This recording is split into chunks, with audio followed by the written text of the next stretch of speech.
Welcome to ShadowMeTarot. We've got another new release from one of my favorite authors she wrote the Blind Spot Oracle cards, which is this guy here. And it's just like, it's a long book, but it's a whole bunch of like sigils. Very, very useful in dealing with shadow stuff. I mean, just like negative reinforcement patterns, suppression, looking to the outside, overlay, identification. So many great things in this Blind Spot Oracle cards by Teal Swan. So I needed to get her new release. She talks about creatures or allies from other dimensions. So I'm looking forward to kind of seeing her thing. She does have a tendency to have these enormous decks. Like, I don't know, she's only gotten a couple of them, but the last one she did was this Inner Compass deck, which is just, come on, 200. There's like 200 cards in here. It's in this little teeny tiny deck. I mean, unreal. But anyways, I do like her a lot. I do think she's pretty amazing. But she sure does like those thick cards. I hope she did better this time. The thick cards are impossible to shuffle. So let's see what happens. The Aether Ether Creature Oracle cards. There we go, by Teal Swan. And it says, includes 77 cards and a 352-page guidebook. So it's as big as a tarot deck. And it says, tap into the power of the ether creatures.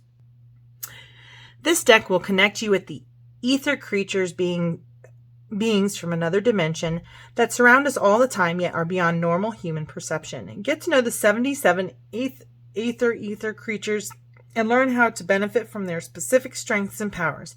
Let the ether creatures show you what you do not see about yourself and your current situation. Discover which ether creature is your own birth creature and follow its guidance.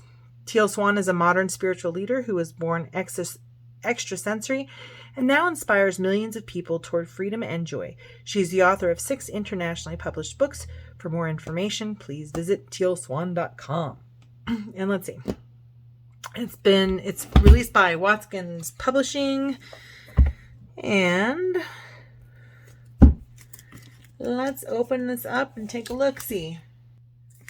All right. So, nice box. Sure has good boxes. But so many cards. How thick are these cards? 300-page book? Still, that's good. Okay.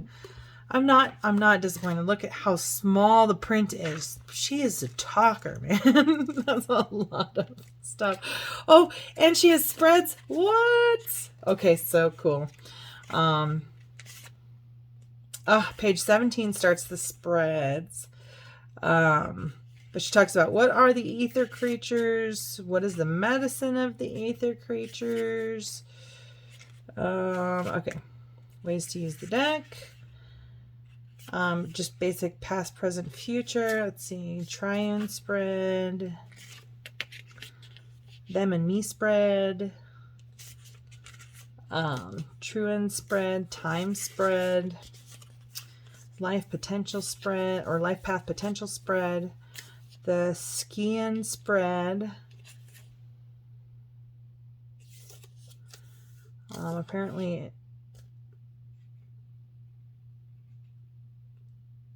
the relationship spread, the objectivity spread. Okay, I'm going to give it to her. I love her for, she does write good stuff.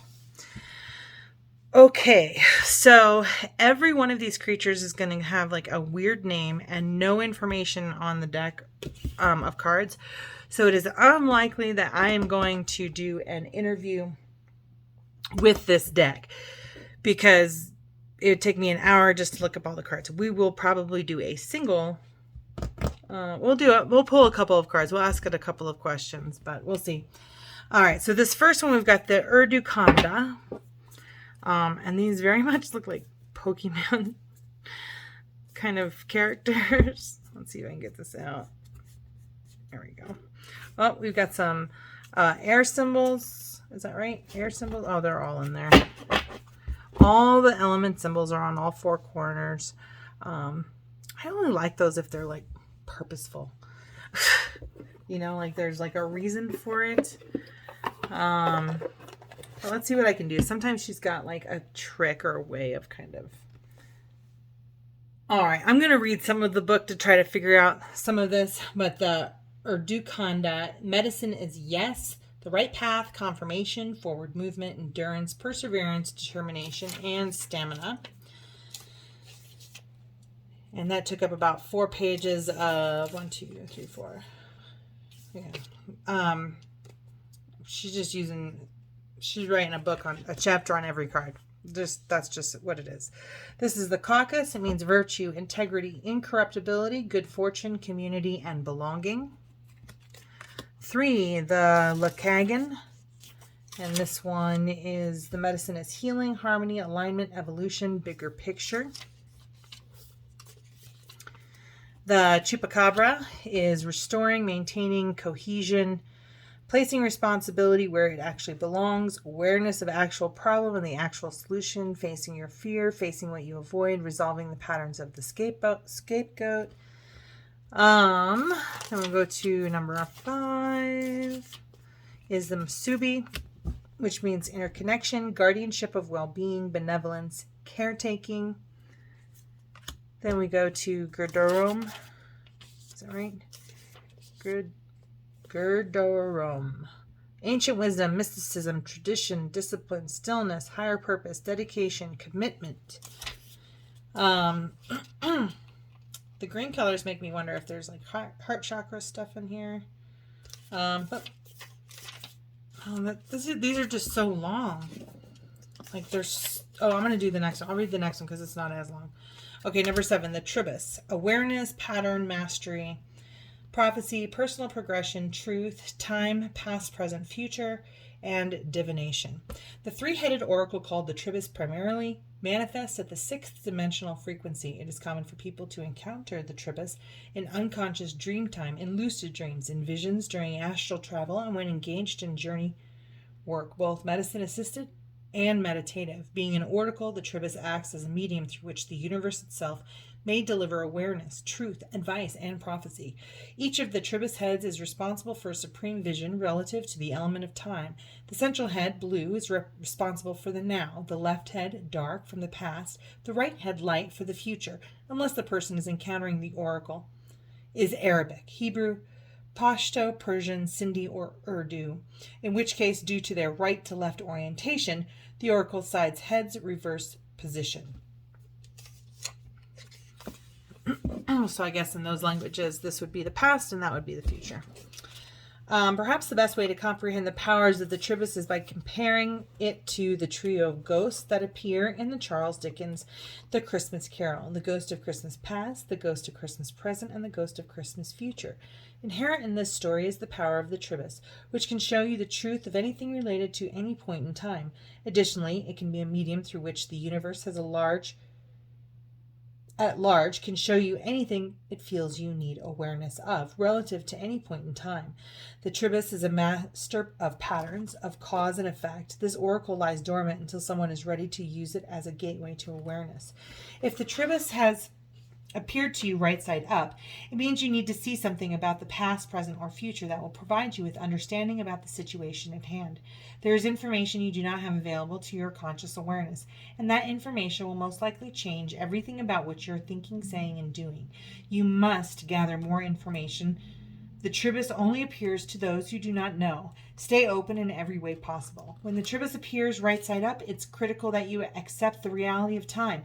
This means you must clearly see the reality of cause and effect to see how the past dictates what is.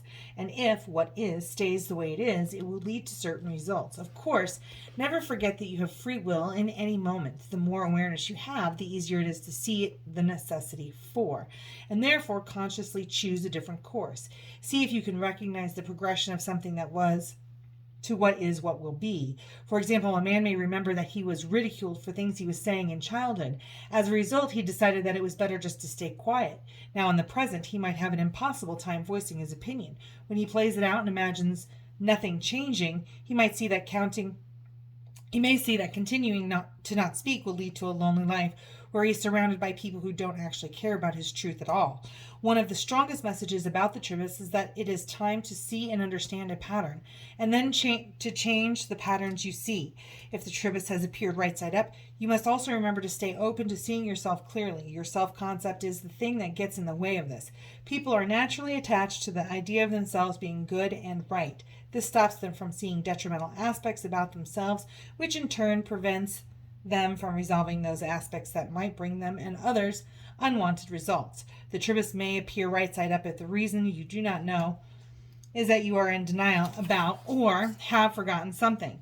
Just like how Ebenezer Scrooge from A Christmas Carol thinks that the way he is a smart way to be and will guarantee him success. In reality, he is in denial about the negative effect that his childhood years have had on his beliefs and behavior, and in denial about the fact that his current ways would guarantee him and everyone around him suffering instead of success.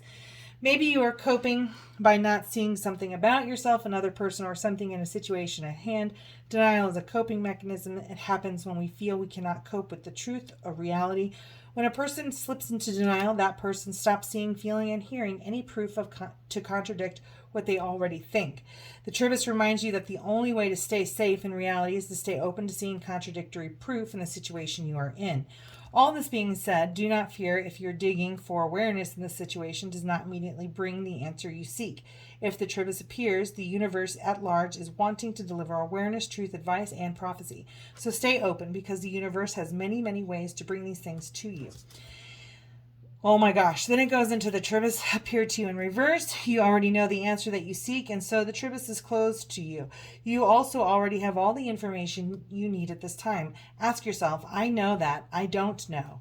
But if I did know, what would the answer be? Often when the Tribus appears in reverse, the problem isn't not knowing the answer. It is that you have resistance to the answer. The time is now to really recognize, face, own up to, and understand that resistance, usually fear, so that you can consciously begin to resolve it. Wow, that is just too long-winded for a single card. Oh my goodness, it's got good stuff in there. She's got great stuff in there. But man, oh man.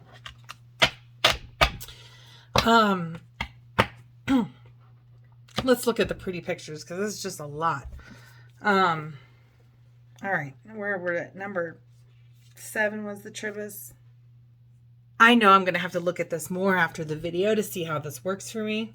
I'm not going to do an interview at the end. It's like 5 pages is ridiculous. I can't. I love y'all, but I can't. Okay, so we're going on to the orb, and this one says support, raising frequency, awareness, resetting. Number 9 is the Jinn. And he is desire, attainment, intention, conceptualization, amendment, wishes.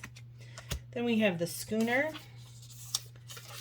who is cleansing, releasing, letting go, offering, giving away. Merman, leap of faith, duality of fear, diving in and diving deep, warning, risk, the lure of the ocean. Dragon, power, empowerment, ability, capacity, strength, free will.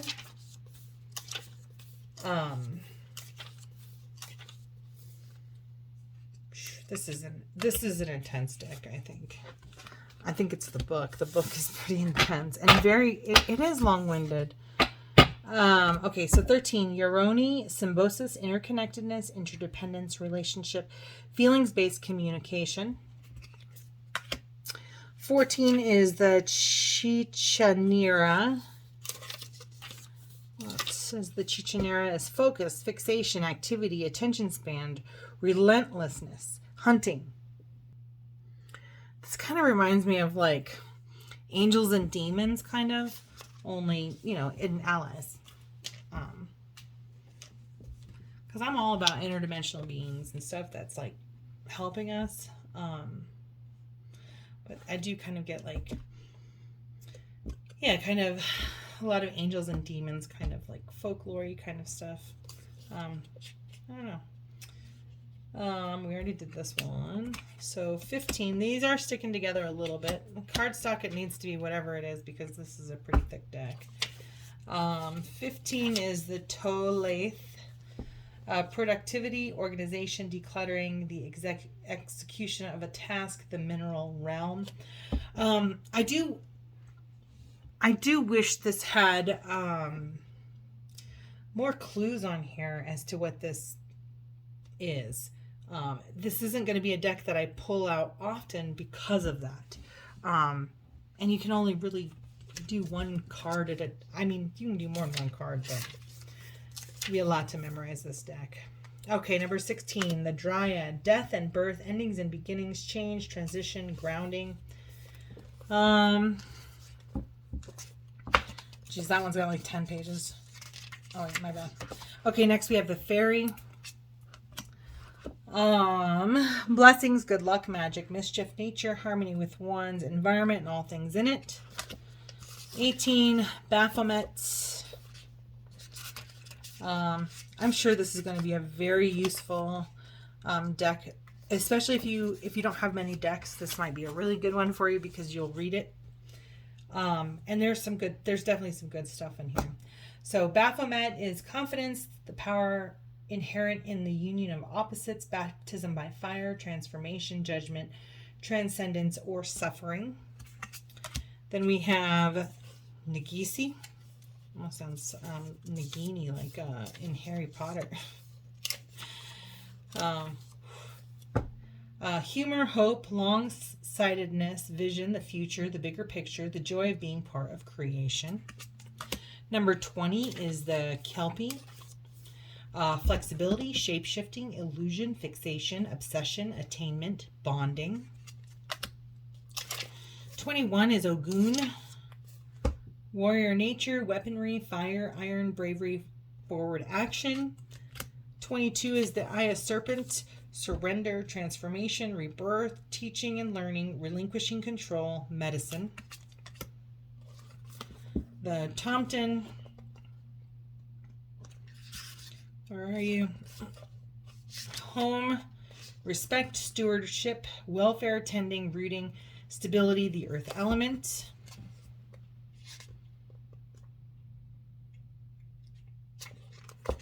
Then we have Shidu, strength, personal power, courage, assertiveness, humility, mastery, overreactivity.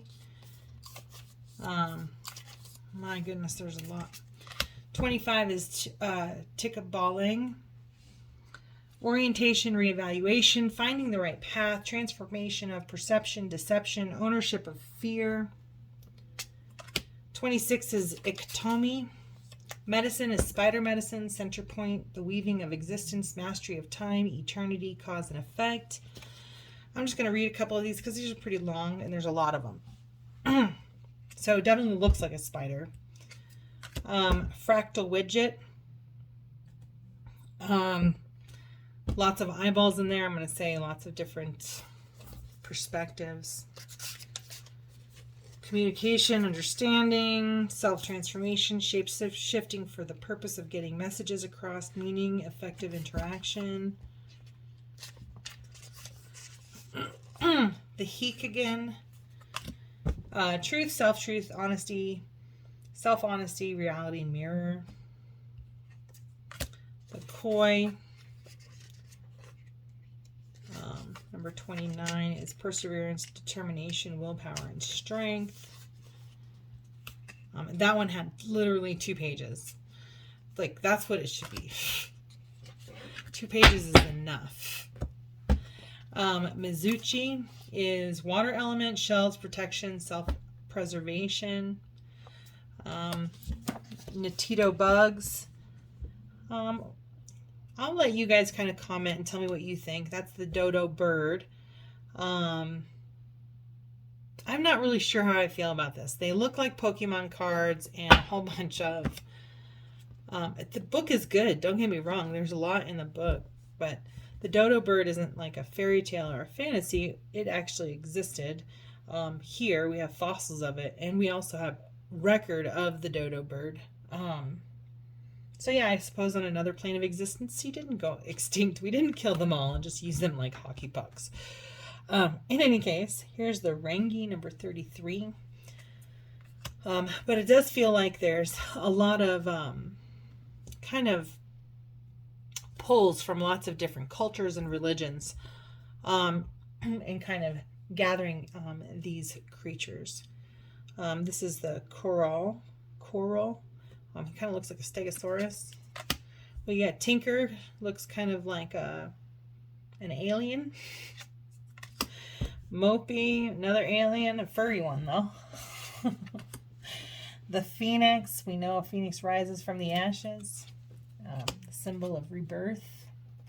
Scandu, looks kind of like a cross between a horse and a goat, or a bull. That goblin looks like a goblin. The Huang Xian is some sort of cat.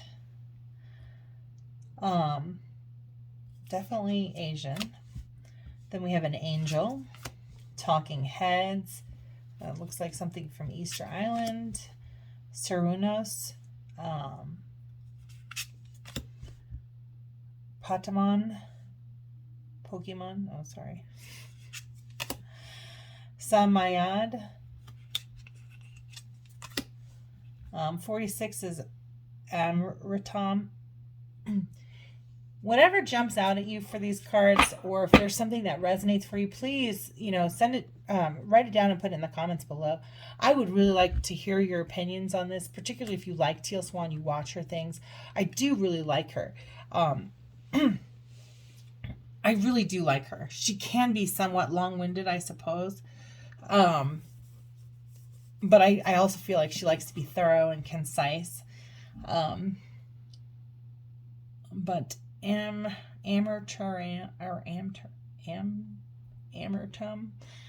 Okay, I'm gonna stick with that. He kind of looks like an anteater with that long tongue. It almost looks like he's got leaves on his body. But yeah, I mean, if there's anything that resonates here, definitely let me know. Let me know what you think. This is Ilid Situla, number 47. Then we have Rem Veho is number 48. 49 is the Griffin. 50 is the Yeti. 51 is Uruk. 52 is Hodag. 53 is Seagull. 54 is Tantu. 55 is Kekarat. Gosh, some of these just feel like Star Wars characters and Harry Potter characters and like every fairy tale character, in terms of like fairies and goblins and stuff like that.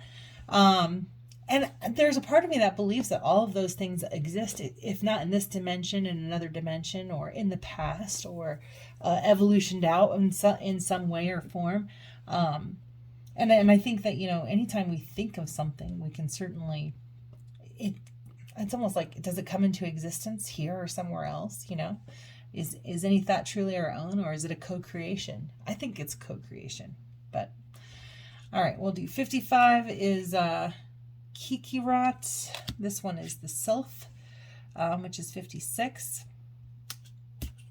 57 is Kisibasu.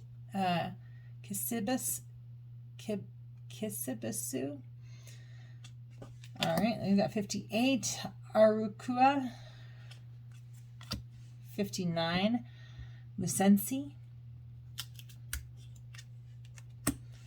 60 is the Cud. 61 is the Mirbok. That definitely looks like a Pokemon character. A Tai is number 62. 63 is Bicho Orar. 64 is Hexanocula. 65 is Orunga. 66 is Venuri. 67 is Kolazda. 68 is Dormenti. 69 is Pamola. 70 is Anemone. I only know that because that's a zoology term. It's like one of the most basic or first life forms ever. And I think it's like a plant in the ocean. I know it's ocean life. The Capota is number 71. 72 is Nalusa Falaya. 73 is a siren. 74 is Tivasima. 75 is Neelikariva. Wow. Neelikari. I don't know. That one's rough. Orangamalu. Or Orangmalu. 76. And 77 is Quail. There's an awful lot to learn. She's got good books. So if this resonates for you, I think definitely it's a keeper. I feel like I've done pretty good with her other 2 card decks, so I'm not sure if I'll keep this one just because I don't know if I'll keep this one. There's a lot to read. There's just a lot to read. But let me know what you think. Let me know if you've gotten this deck, how you feel about this deck. But definitely feels like a 1-card pull, or a lot of memorizing. There's a whole lot of meditation happening that you're going to need to do, I think, with this particular deck in order to kind of find your own meanings to it. Definitely a lot of memorization and reading. But this does not resonate very much for me.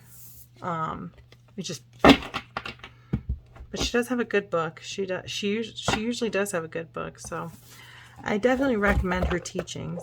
I am not going to do an interview with your deck spread on this particular card deck just because, yeah, the definitions are way too long. All right. Thank you so much for joining me. Please like, subscribe, and share. Let me know what you loved about these cards, and hope to see you again soon. Have a beautiful, blessed day.